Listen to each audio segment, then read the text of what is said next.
광주와 달빛 고속철도를 만들자 광주에서 제안을 했어요. 내가 흔쾌히 받았습니다.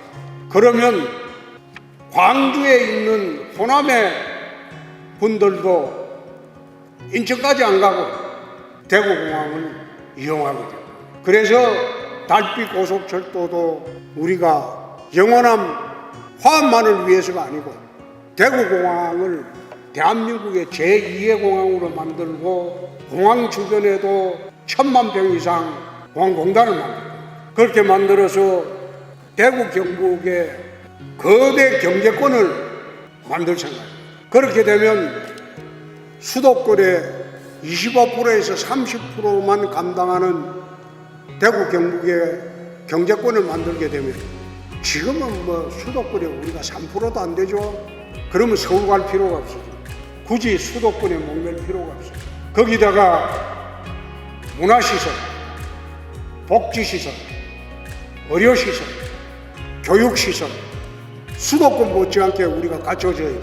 그래야지 서울 안 가도 서울 못지않는 그런 생활을 할 수 있는 도시 환경을 만들어요. 그래서 군이 어성, 안동 남부 지역은 거대 경제권을 가진 그런 에어시티를 우리가 만들어야 돼요. 그게 신공항이 가지는 경제 효과입니다. 그냥 덩그러니 공항만 지어놔놓고 오라고 해본들 올 사람 없어요. 공항 건설과 동시에 거기에 부대시설도 같이 준비를 해야 돼요. 그래서 특히 교육시설을 하려고 하면 우리 교육감님이 앞장을 서줘야 되기 때문에 오늘 잘 오셨습니다. 대구에 또 군부대가 한 200만 평이 있어요.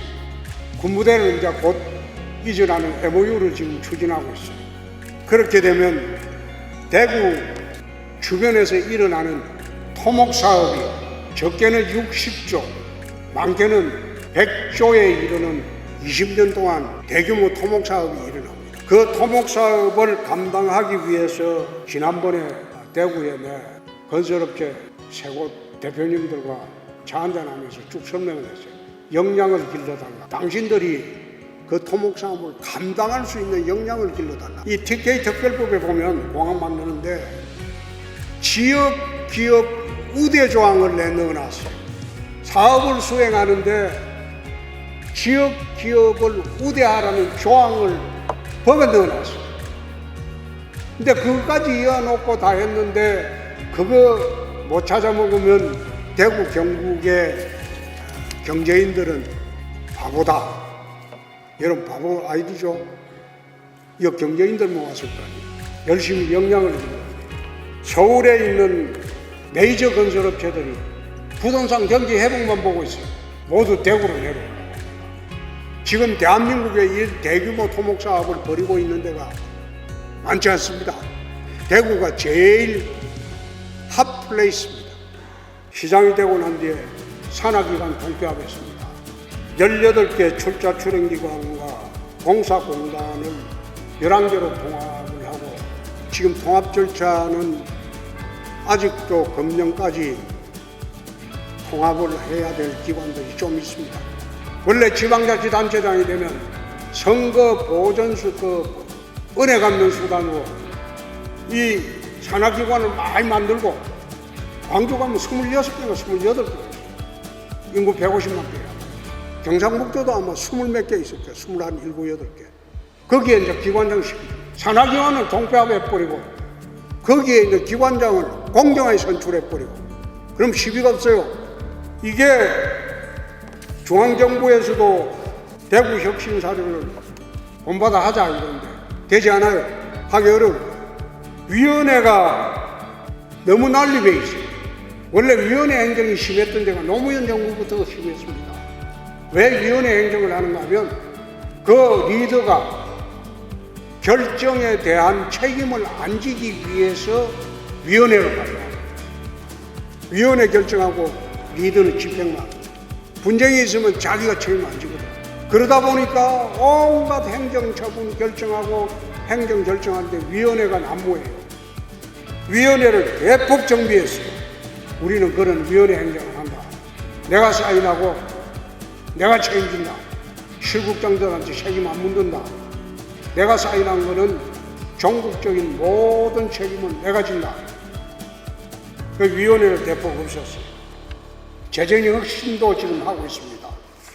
대구시 채무가 예산 대비로 전국에서 두 번째로 높아요. 빚더미에 올라가 있어요. 1년에 예산 이자 나가는 게 500억이 넘어요. 얼마나 피 같은 돈이 이자로 나갑니까? 채무 감축에 금년에 아마 대구시 지방자치단체 생기고 처음으로 공채 발행을 안 했어요. 통상으로 지방채 발행해가지고 한 4천억, 5천억 만들어서 예산 충당을 합니다. 매년. 근데 지방자치단체 생기고 처음으로 지방채를 발행 안 했어요. 빚내서는 살림 안 짠다. 앞으로도 지방채 발행을 안 할 겁니다. 안 하고 불효불급한 예산은 세우지도 않을 거고 집행하지도 않을 거고 대구가 일어서기 위해서 재정혁신도 수반이 됩니다. 행정혁신, 재정혁신, 그리고 산업재배치. 우리 애들이 대학을 졸업하고 서울 갈 필요가 없는 도시를 만들어야지 우리 자손들에게 미래가 있습니다. 저출산 문제는 대구뿐만 아니라 대한민국의 가장 큰 문제입니다. 세계에서 출산율이 가장 낮은 나라가 대한민국이 되어버렸어요. 그러면 왜 출산을 기피하느냐? 저는 그 첫째가 사회풍조라고 생각합니다. 요즘은 자기 능력이 있으면 혼자 살아도 재미있게 사는 세상이 되어버렸기 때문에 굳이 결혼할 필요가 없다고 생각하는 게 젊은이들의 생각이에요. 그래서 사회풍조가 좀 달라지는 풍조가 되도록 정부에서 우선 노력을 해야 돼요. 두 번째가 교육과 양육 문제. 양육과 교육 문제 때문에 출산을 기피하는 경우가 굉장히 많습니다. 그 문제를 정부가 집중적으로 해결을 해야 돼요. 세 번째, 결혼해서 하려고 하더라도 집값, 아파트가 너무 비싸니까 엄두를 못 내는 사람들이 굉장히 많습니다. 정부에서 다각적인 대책을 강구하고 있기는 하지만 우리도 어떤 대책이 있는지 청년 대책을 지금 수립을 하고 있습니다. 주택경기 활성화 대책이라는 게 재작년입니까? 대선 후보 경선 때 그때 주택이 천정부지로 아파트값이 뛰어올랐어요.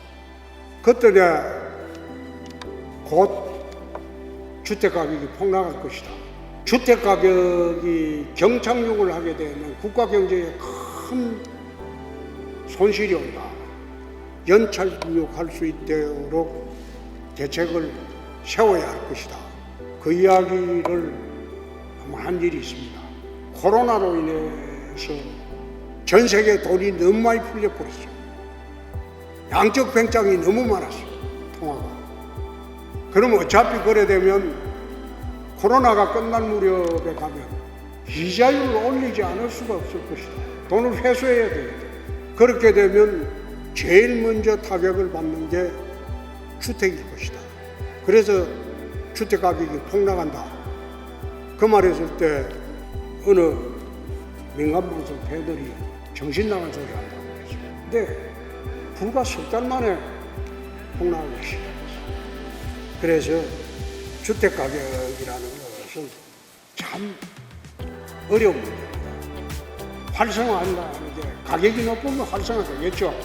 근데 가격이 높아지면 또 서민들이 내집 갖기, 젊은이들이 내집 갖기 어려워지고 참으로 그게 정책을 세우기가 어렵습니다. 그러나 대한민국 국민의 재산의 80%가 주택입니다.